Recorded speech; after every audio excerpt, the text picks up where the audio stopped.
90 లక్షల ఓట్లు లేకుంటే 1,14 ఓట్లు దాన్ని ఒక సిస్టమేటిక్ తీసుకొని ఏరియా వైజ్ కాకుండా ఓటర్ వైజ్ తీసుకుంటారు.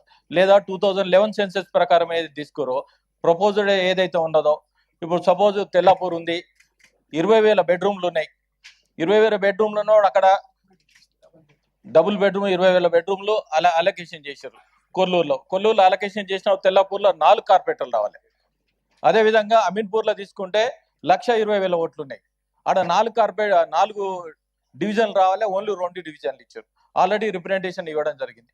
మీరు ఏదైనా కాన్స్టెన్సీ వైజ్ తీసుకుంటే కాన్స్టెన్సీ వైజ్ తీసుకొని అక్కడ ఏదైనా ఎక్సెస్ ఉంటే దాన్ని బట్టి ప్రపోజల్ పెట్టాలి. ఇంకొకటి ఏంటంటే మీరు ఇష్టానుసారంగా, ఇంకొకటి ఏంటంటే ఏరియా వైజ్ ఎక్కడైతే ఓపెన్ ఏరియా ఉందో అక్కడ ఆల్రెడీ అపార్ట్మెంట్స్ గేటెడ్ కమ్యూనిటీస్ ఇచ్చారు.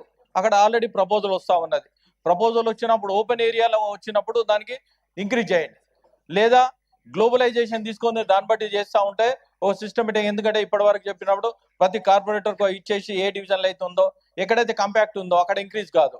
ఇంక్రీజ్ కానప్పుడు ఏరియా వైజ్ కాకుండా పాపులేషన్ వైజా లేకుంటే ఓటర్ వైజా దాన్ని బట్టి ప్రపోజల్ తీసుకుంటే, ఇంకోటి ఏంటంటే 2026 జనగణన వస్తుంది. దాన్ని బట్టి తీసుకుంటే, ఎందుకంటే 2011 సెన్సెస్ ప్రకారం తీసుకున్నప్పుడు 2018లో ఏదైతే మున్సిపాలిటీస్ అయినాయో చాలా ఇండ్లకు పర్మిషన్ ఇచ్చారు, చాలా ఇండ్లు అయినాయి. సపోజ్ ఇప్పుడు అమీన్పూర్లో తీసుకుంటే 65,000 ఇండ్లు అయినాయి, తెల్లాపూర్లో తీసుకుంటే 60,000 ఇండ్లు అయినాయి. ఇంక్రీజ్ ఏంటంటే తెల్లాపూర్లో 5 గ్రామ పంచాయతీలు మెర్జ్ అయినాయి, అమీన్పూర్లో 8 గ్రామ పంచాయతీలు మెర్జ్ అయినాయి. ఇవి పాపులేషన్ తీసుకుని పాపులేషన్ ప్రకారం చేసుకుంటే పడంచేరులో 13 కార్పొరేటర్లు అవుతాయి.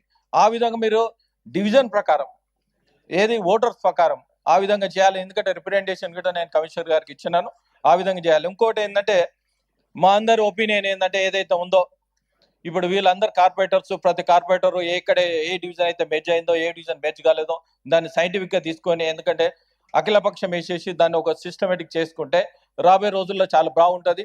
ఇది ఎందుకంటే ఇది ఒక్కసారి డివిజన్ అయిన తర్వాత డిడెంట్ చేంజ్ కాకుంటుంటుంది. ఈ చేంజ్ కాకున్నప్పుడు డివిజన్ కాకున్నప్పుడు ఒక ప్రపోజనల్గా సైంటిఫిక్గా తీసుకోండి.